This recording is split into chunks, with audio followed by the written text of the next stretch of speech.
Hello po, magandang morning. Muli po si Big Barak ng taga San Fernando, Pampanga. Okay. Meron po tayong na-receive na isang distributor na pang GLXI Lancer. Ito po ay inayos na natin na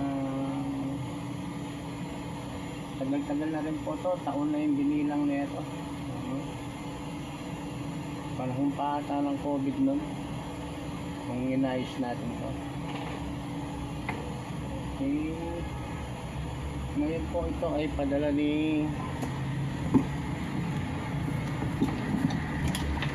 po ni Eric Araga. Okay, ng Naik, Cavite. Okay. Yan po si Boss Eric Araga, Eric Nazareno Araga. Okay. Naik, Cavite. Ayun ay sabi niya pag-usapan po namin nito,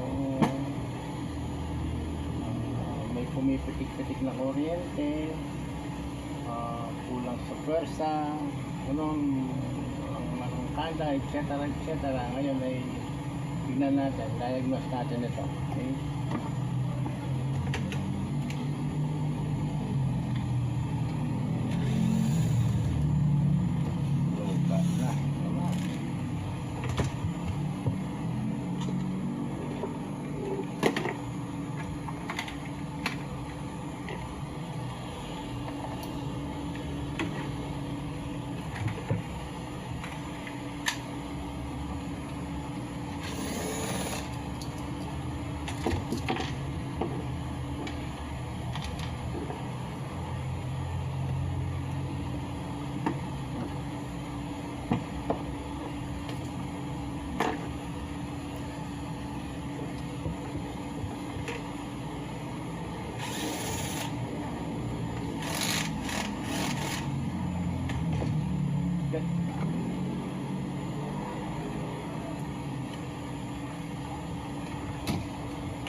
Napakasariwa.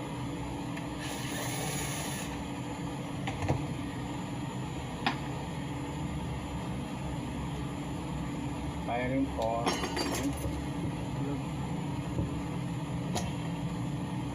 single fire, spacer,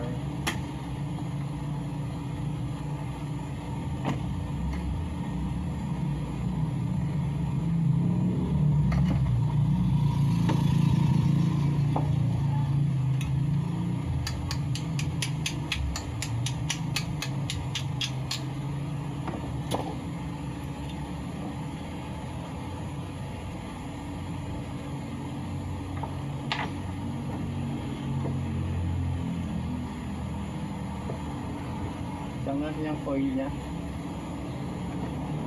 Dahil matagal-tagal ko na rin hindi nahawakan to. Eric Cavite.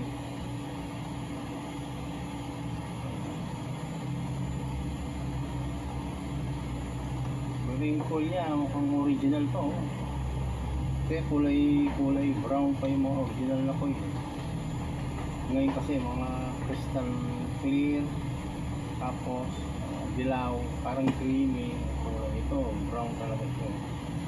Original ko brown yung ano niya, nakikita lang. Saka may logo yan, tinanggal natin logo lang Mitsubishi.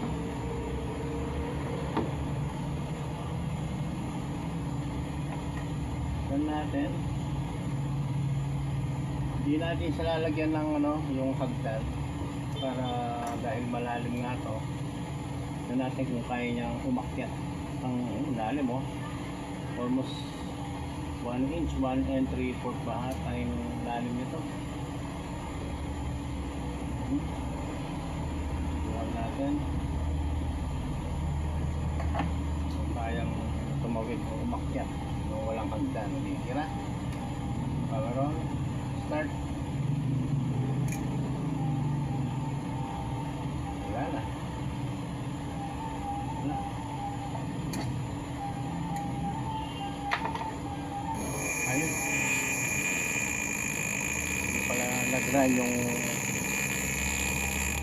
nag-run yung engine ko rito sa Tesla. Ganda ng tunog ah. Kahit wala siyang hagdan, nakaka-akyat. Para maintindihan nyo, maakyat po yung spark galing sa ilalim para magipag na dito sa kulay black. Tignan natin ulit. Matalim, mapagsit, masakit sa tenga. Maganda yung coil na to. Sa tenga, lakas. Nabibingi ako. Natulog pa lang eh, damdam ko naman na ayos tong coil nito. Yung sa ano niya, yung paglabas ng spark, masyado siyang matining, matalim, mukhang maskit siyang tumama sa balat. Nung testing ko, saka hindi, pag wala siyang hagdan na gano'n, hindi siya makakaakyat para magpipag spark dun sa kulay black na negative na connector natin. Kasi iba ganyan eh, hindi na makakaakyat eh. Nalagyan ko ng gano'n, hagdan, yun, mag-i-spark siya. Pero ito, walang hagdan, lumalabas, maingay siya. Pinis yung ano niya, manipis na malakas. Okay, ngayon gagawin tayo sa ICM. Ito yung firing 1, firing 4. Ito naman para sa injector. Ngayon natin.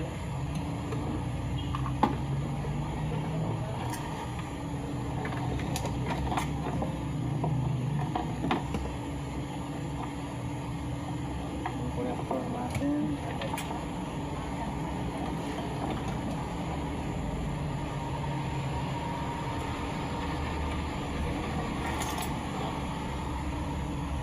Unahin natin yung ano, firing 1. Ito, yung single fire. Kapag ginawa natin ng ganyan, pinakagat niya, i-spark ko siya dito. Okay. Dito yung spark niya. Madidinig naman natin, diba? Okay, power on. Switch natin sa kaliwa. Yun. I-connect natin. Wala. Sa kabila.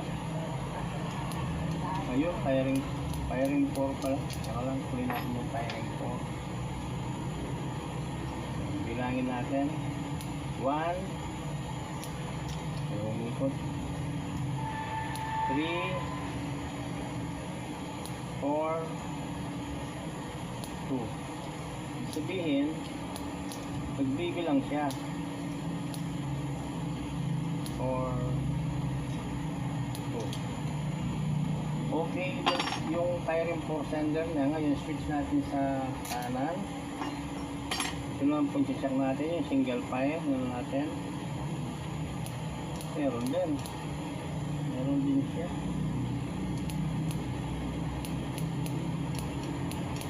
Pakinggan lang po ninyo dahil maliwanag yung ilaw natin. Okay yung firing 4, okay yung firing 1. Kasi pag busted po yan, wala po tayong makikita ang spark doon. Ibig sabihin, bulag kung alin sa dalawa. Pero maayos po itong dalawa. Okay? Ngayon gawin po tayo sa injector. Ito po yan. Gumagana daw ito eh. Sabi ni Kuya Eric, tingnan natin. Kuconnect tayo dito. Yan. Ito natin yung connector dito. Yan. Ito yung paganahin natin. Itong inilagay ko na almost a years na po yung binilang nito. Ito natin. Kapag ito ay wala tayong makikita ng problema, hindi natin alam kung sa problema ng natitrace ni Kuya Eric sa kotse niya, kung ECU o ano man, diba? Mas maganda kung matutumbukan natin dito para hindi na sila mahirapan pang maghanap o mag-troubleshoot pa doon. Hirap manghula-hula ng electronic na hindi alam kung anong tira. So, masasayang yung pera. Okay, tira. Agaron. Ngayon, manual natin dito. Dito natin palalabasin. Tira. Ay, meron din. Meron siya sa manual. Patakbuhin natin. Power on. Start. Nasa 1,100 RPM po tayo. Ayan. Okay. Ngayon po i-road test natin to. Kung ano yung magkikita natin. 11, 12, 13, 15. Kita nyo na po may spark siya.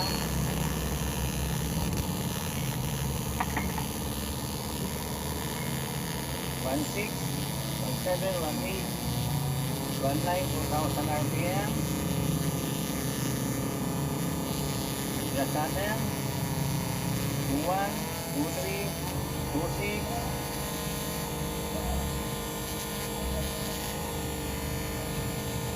27, 28, 3,000. Road test po natin yan, ha. Tingnan natin. Tumatakbo daw ito eh. Sabi, pag na-hanggar na, saka bago na pa-start o paganahin, hard starting, pag gumana na, panginit, tapos pinatay, hirap na naman mag-start. Ganun daw sabi niya eh. Tapos nawawala ng pwersa. Okay. Adjust pa natin. 3-1, 3-2. 3-5.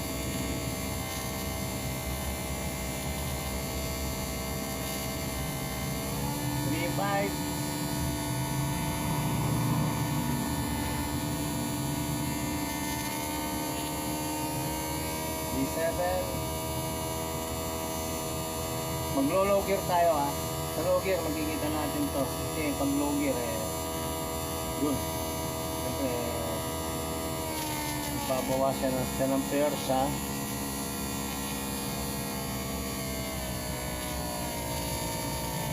2-8, 2-6, 2-5, 2-2, 2-1,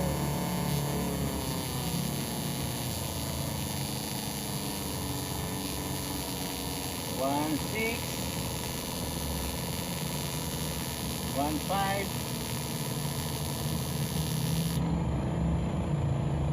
Oh, nasa 1-5 tayo pero nag-trip, nawala yung spark. Hindi ko lang pwedeng hawakan yan. Ay, makukuryente tayo. Okay, maginit na malamang to. Yung transistor init na rin. Bitaw.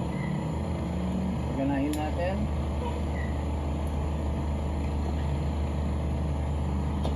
Napapil lang po natin ito. Ay, hindi. Wala na pala ito.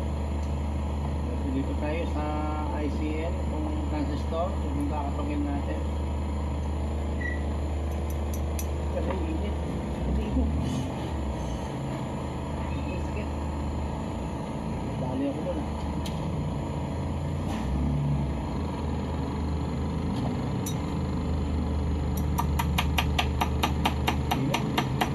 Pala yung guantes ko. Ayan. Nagumana. Ay, natanggal. Tanggal ko lang.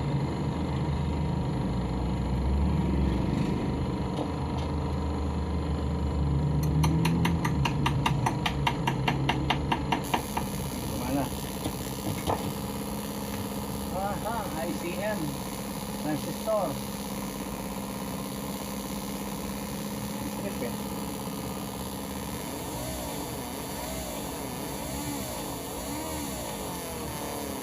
1917. Pipihit ko pa lang namatay na. Okay, yun na, nakita na natin. Pipihit ko pa lang sana pababa eh, nag-trip na siya. Ayun, Boss Eric. At ano, napako. Butas pala yung guantes ko, hindi ko alam.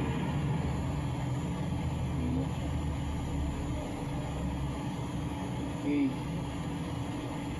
Ngayon, Boss Eric, di ba nung nabanggit ko sa iyo, ngayon na hindi ko lang ito inilalagay sa labas dito, di ba dito nakalagay yan? Dito, di ba? Na-apply ko dito yan, eh. Yung mga unang diskarte natin, mga ilang taon lang nakakaraan nun, panahon pa ng COVID.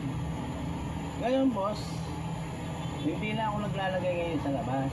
Kasi minsan, magka customer tayo, ganito rin ginawa ko, nasa labas yan. Tagal din niyang ginamit din. Pero hindi nasira itong yung transistor, hindi bumitaw yan. Ang bumitaw sa distributor niya, itong ignition coil. Ang pinoproblema nun, balak nilang palitan nga yung coil nun, kaso nga lang dahil hindi alam ng mekaniko na yung gumagawa niya, dahil nga may wiring ako, diba? Tulad dito, tinanggal mo siya, kaya mo lang ilabas yung coil. Kung sakaling coil ang problema niya, yun. Tapos hindi pa kasi dinidikit nila muna dahil gagamit lang naman tayo ng glue, yung matibay na glue, yung 502. Kaya matagal po yun, kung di natin tatanggalin yan, hindi maalis na ngayon. Pero ngayon, dahil nag-upgrade po tayo kung paano ko siya i-upgrade, hindi na po ako naglalagay ngayon dito sa labas. Nasa loob na po siya ngayon, dahil matrabaho po yung paglalagay ko dito ng transistor sa loob niya. Ang ginagawa ko sa kasalukuyan hanggang sa ngayon, dito pong inyo na to, ay kukunin ko to dahil meron na po akong nakaprepare na ICM din. Yan, tingnan nyo ko, bali nasa loob na po siya. Matrabaho lang ginawa ko to dahil sinusukatan ko kasi yung transistor, ang laki ng transistor. Yan, binibiyak ko po yan, binubutas ko siya para alis kahit pa paano, nasa loob na po yan. Wala na po tayo dito sa labas. Yan. Ganyan na po yung bagay yan. Diba? Nasa loob na siya. Kung sakaling masiraan sila kayo ng coil, tatanggalin lang nila to, yung coil, tanggal na rin. Okay?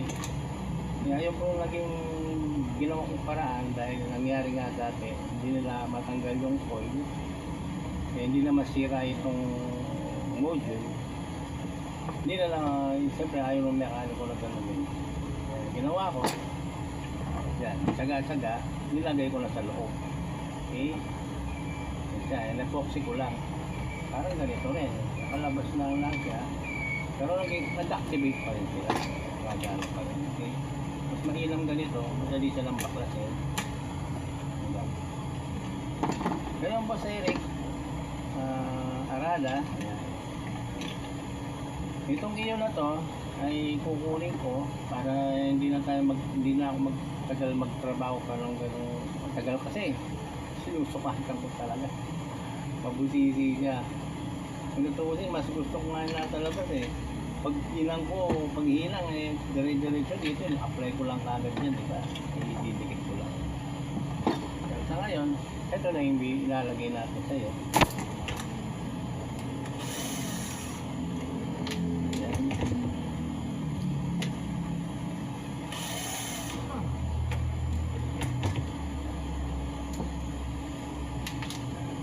Tinornilyo ko muna siya kasi idinikit ko kasi para kumapit. Ayan. Ayun na siya. Tapos kukunin natin yung 2-pin connector mo, ilalagay natin doon.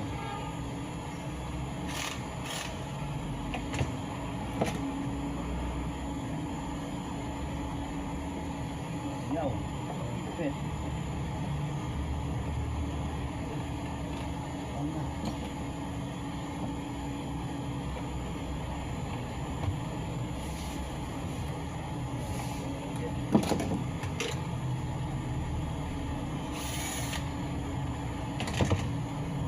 Natin itong 2-pin.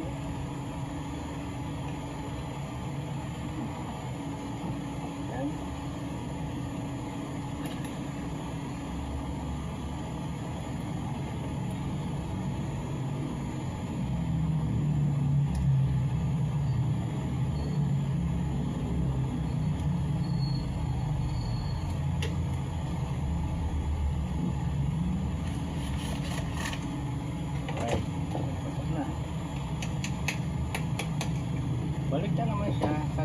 yung original na estilo niya. Okay, subukan natin lagay yung balik na i-apply natin yung mga accessories niya tulad ng spacer, firing for ay single fire, tapos 4 fire,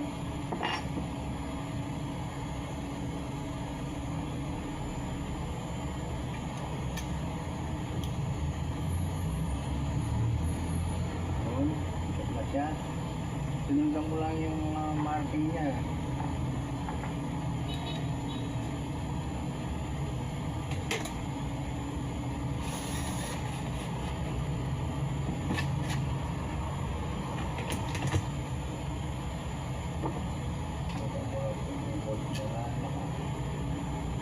Testing ko siya.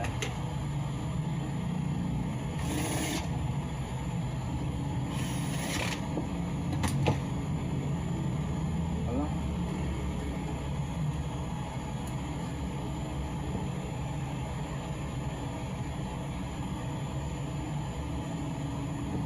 Wala, kaya lang.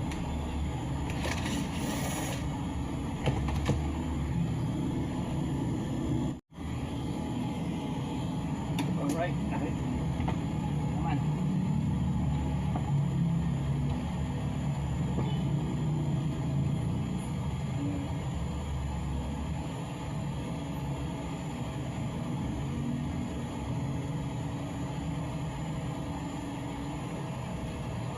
Instruction ko lang po.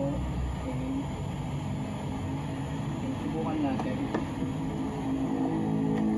Checkin natin yung mga firing center. Okay. Yung firing 4, firing 1 muna. Dito po natin yung baba. Yung power on. Yung sa kabila.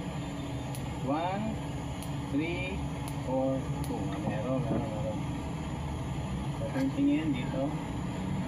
1, 3, 4, 2. Dinig naman natin, ha. Tawid tayo sa switch natin sa kanan. Okay. Isang ikot, isang putok. Wala. Boom.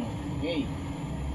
1, 3, 4. Wala nagawa ko.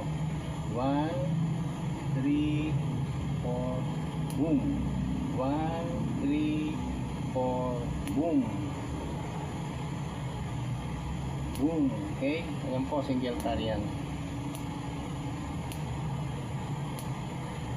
Alright. Ngayon paganahin natin siya ng buo. Wala po tayong jumper. Okay. Palak na tayo. Tayo sa 2 pin. Tama ba yung ano dito? Magisuwa. Ito.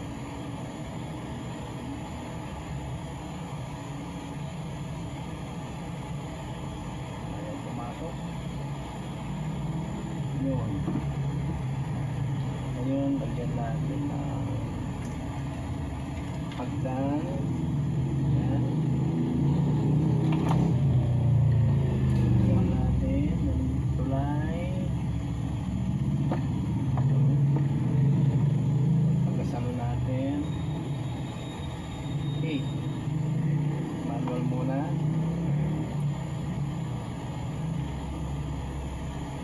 Power on.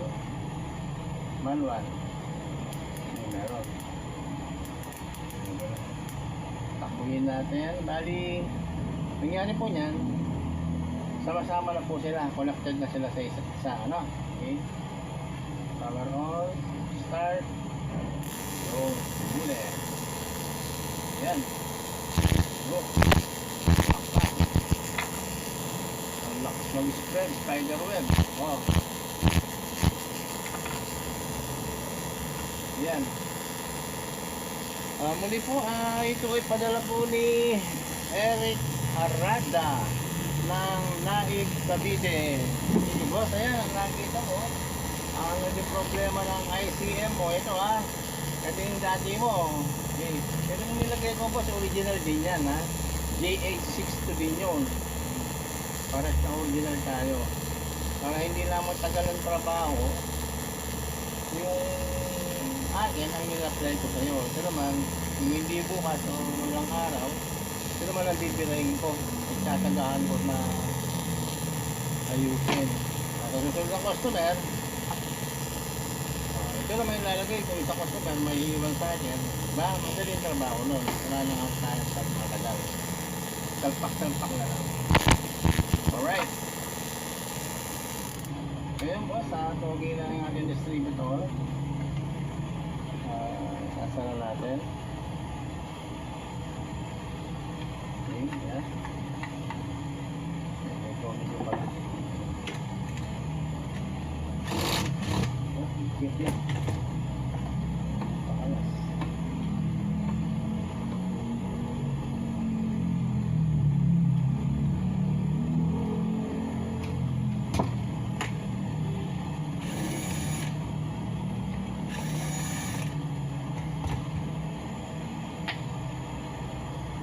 Yung mga video po natin, wala na pong edit yan. Dire-diretso na po. So, mapahaba man o pixel. Ano yan? Wala na po tayo ng oras sa pag-edit ng video. At pag ano, yun na, dire-diretso na. Dati, inaayos ko pa yung mga video. Ngayon, hindi na. Dinadaya natin. Dinadaya ko yung video. Yan. Diretsa na po yan.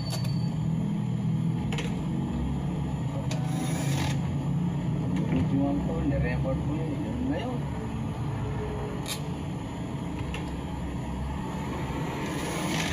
Alright.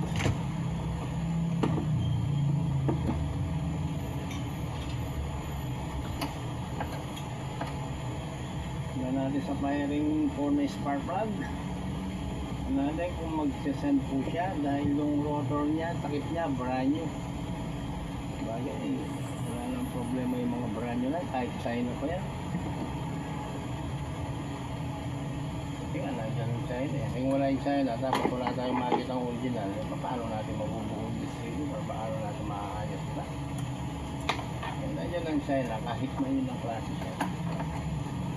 Dati may pyesa, ganun lang. Diba yung China, ito China, ano kung galing ganun China. Gagana naman.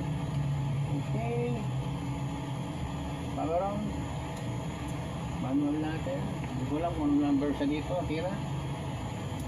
Number, ito, nasa number 3 tayo. Okay. Kita pa sa camera. Liwanag. Maliwanag.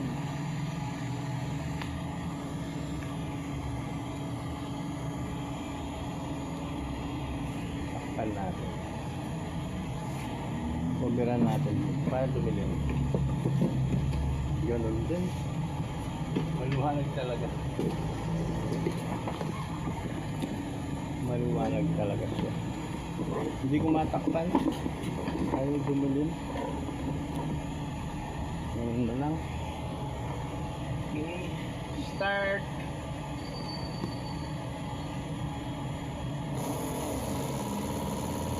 Ito nasa number 1. Ito 1, oh. Yan. 1. Naglipat ka rin. Nakaoriente ko na. Okay. Butas pala yung guantes. Alam.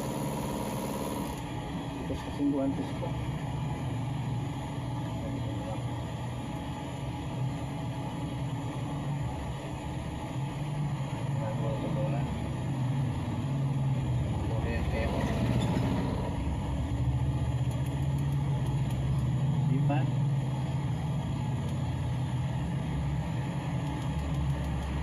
Nasa number 2. Lipat.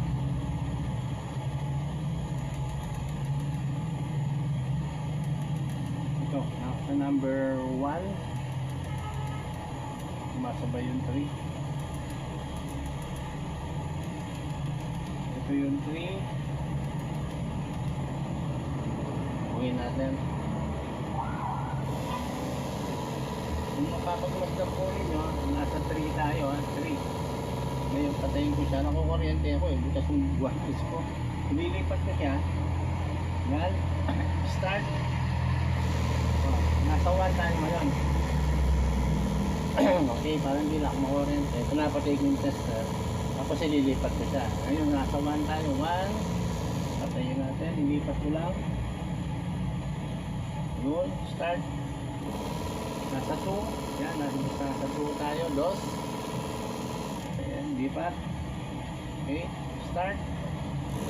Nasa 4. Ayan. Okay. Nakita. Lipat. Start. Nasa 3. Okay.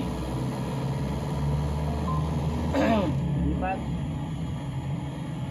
Start. 1. Lipat. 2. Lipat.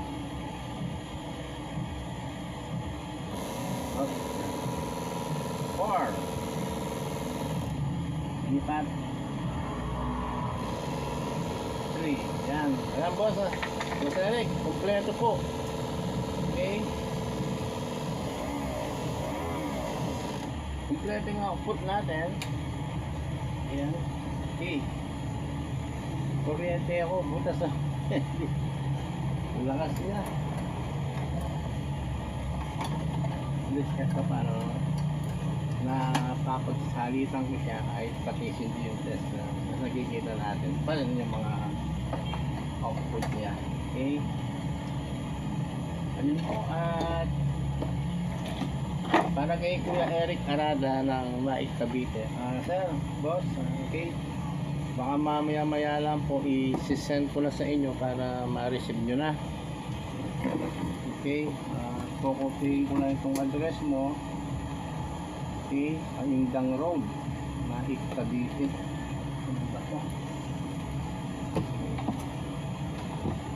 Ayun lamang po. At muli po, ito yung kuryente man na si Beach Bata. Okay. Maraming salamat po sa mga subscriber at mga viewers. Okay. Anyway, may mga bago kong discarding ngayon maliban sa distributor ng kotse natin. Nagso-solar na din po tayo. Minsan may ipopost ko po yung mga solar na ginagawa ko. Kaya pakita ko na itong isang sample. Ang solar hybrid po tayo, hindi po yung mga DIY pangmasalanan po ano to, solar, yung mga magaganda at quality po. Okay. Ayan po ang aking isang solar. Ayan. Ito po. Pag natapos ko po to, meron po siyang voltage monitor dito. Ayan. Dito po yung mga connector niya. Nandito po yung para sa distribution box niya. Dito po yung nakalagay yung hybrid inverter, yung hybrid. Okay. Abangan lang po ninyo at ipopost ko po yan. Pwede rin pong tanong nyo kung magkano gastos o magkano ko siya. Nag-i-install din po tayo ng mga solar hybrid inverter. Okay. Yan. Bali ito po ay box pa lang po yan. Kaha pa lang yan. Wala pa po yung mga gamit niya. Pero may ibang tanggalin nga yung camera. Yan. Wala pa lang. Kasamang si Stan eh. Okay. Okay. Ito po yung mga gagamitin natin dito. Ayan po. Yung mga breaker nya. Meron po distribution box yan para mas malinis siya tignan. Napagita ko lang yung mga gamit niya. Yung mga gamit niya. Ayan. Gamit po lahat siya. Nandiyan na po yung mga SPD, DC breaker, AC breaker, voltage, amperes, wattage monitor. Nandiyan po lahat. Tapos dito yung inverter natin. Ang hybrid po natin lalagay natin dito ay Anern hybrid inverter. Dito po yung mga Dito po naka-apply yung mga battery po natin na 24 volts 100 Ah. Ito po yung dito natin i-connect yan. Yan. Battery connector po yan. Yun. Tapos meron din po siyang kukumpletuhin natin yan. Meron din po siyang outlet dito. Nalagay tayo ng outlet. Okay. Ayan po. At ano naman po. Ayan. Ito po yung mga pan-solar natin. Okay. Salamat. Muli po si Beach Bata. Magandang morning.